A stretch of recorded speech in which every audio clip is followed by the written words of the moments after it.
ना जीते हैं वो दौलत के लिए, ना जीते हैं वो शोहरत के लिए, ये तो वो बंदे हैं जो जीते हैं सिर्फ तिरंगे की शान के लिए।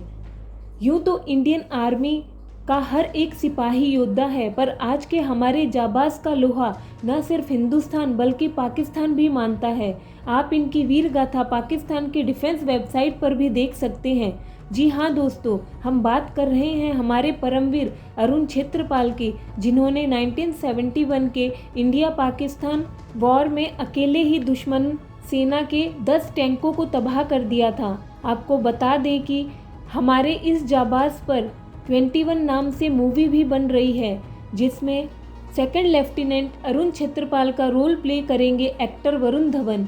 इस मूवी का निर्देशन श्रीराम राघवन करेंगे तथा दिनेश व्यास इस फिल्म के निर्माता है। अब जानते हैं सेकंड लेफ्टिनेंट अरुण की अर्ली लाइफ के बारे में। भारत माँ के इस सपूत की लाइफ के बारे में जानने के लिए ये वीडियो पूरा ज़रूर देखें।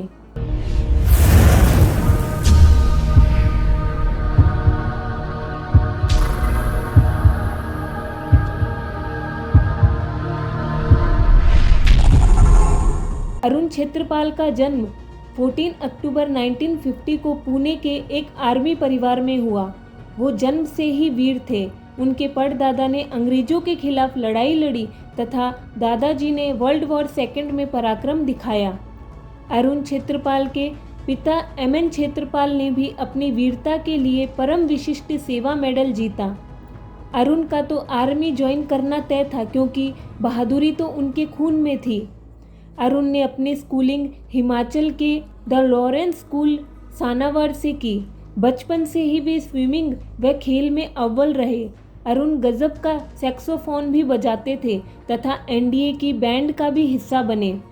1967 को उन्होंने एनडीए ज्वाइन करी तथा 3 जून 1971 को सेकंड लेफ्टिनेंट के तौर पर 17 पूना हॉर्स में कमीशन्ड हुए।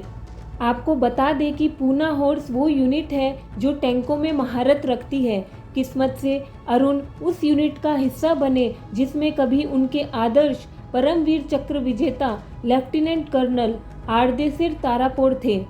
हम आपके साथ एक किस्सा शेयर करना चाहेंगे, जिससे आप इस नौजवान की वीरता का अनुमान लगा सकते हैं। जब अरुण का सेना में पहला दिन था, तब उन्होंने मैस में कर्नल तारापोर की फ़ोटो देखी तथा उस फोटो को देखते ही उन्होंने कहा कि अब जब भी नेक्स्ट वॉर होगी उसमें परमवीर चक्र मैं ही जीतूंगा, और उनकी ये बात सच भी साबित हुई। अब बात कर लेते हैं इतिहास के सबसे बड़े टैंकों के युद्ध की, जिसे बैटल ऑफ बसंतर के नाम से भी जाना जाता है। सेकंड लेफ्टिनेंट अरुण क्षेत्रपाल कैसे इस युद्ध का हिस्सा बने तथा दुश्मनों को अपनी आखिरी सांस तक कैसे मुकाबला किया, जानते हैं आगे के वीडियो में। 1971 में इंडिया पाकिस्तान के बीच युद्ध छिड़ चुका था तथा दिसंबर में पूना हॉर्स को रणभूमि में जाने के आदेश दे दिए गए। अरुण को आर्मी ज्वाइन किए अभी 6 महीने ही हुए थे। 1971 की जंग ईस्ट पाकिस्तान यानी आज के बांग्लादेश में लड़ी जा रही थी। पूना हॉर्स को भारत पाक की सरहद पे बल्च में तैनात किया गया। आपकी जानकारी के लिए बता दें कि बल्च पाकिस्तान का एक ऐसा हिस्सा है जो भारतीय जमीन से घिरा हुआ है। पाकिस्तान हर युद्ध में यहीं से घुसपैठ करता है।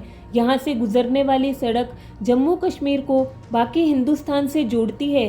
पूना हॉर्स शकरगढ़ सेक्टर में बसंतर नदी पर तैनात हो गई। बसंतर नदी पाक बेस के काफ़ी नज़दीक थी और रणनीतिक रूप से भी ये दोनों देशों के लिए बहुत महत्वपूर्ण थी, क्योंकि इसमें जम्मू से पंजाब जाने वाले रोड आते थे। अगर पाक सेना यहाँ से अंदर घुस जाती तो हमारे देश के सभी उत्तरी राज्य खतरे में पड़ जाते।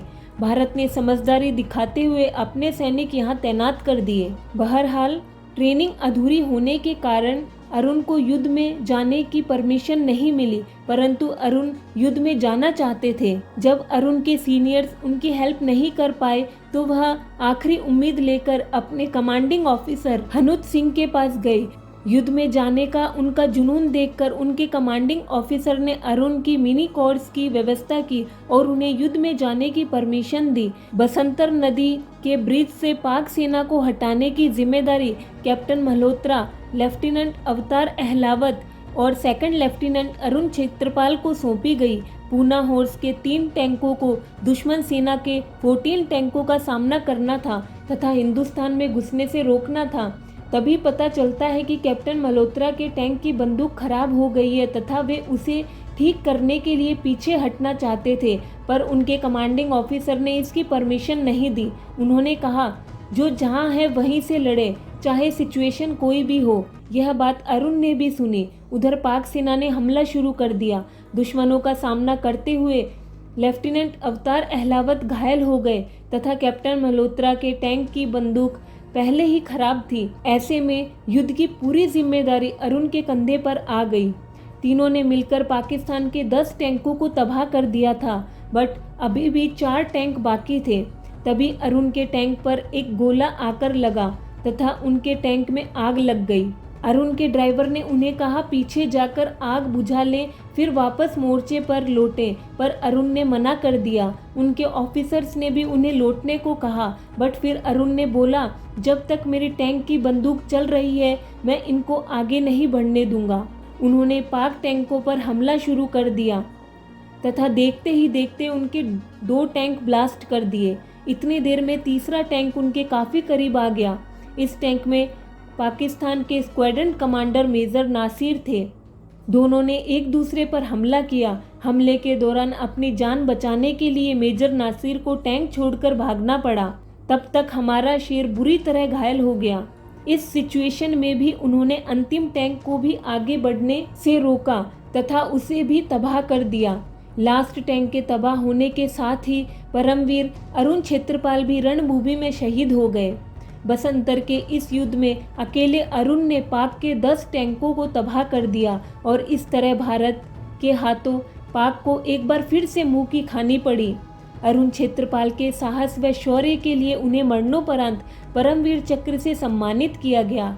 पाक सेना के मेजर नासिर ने कहा कि मैंने अपनी पूरी लाइफ में ऐसा बहादुर जवान नहीं देखा और जब तक भारत में ऐसे वीर पैदा होते रहेंगे तब तक हिंदुस्तान की फौज को कोई नहीं हरा सकता।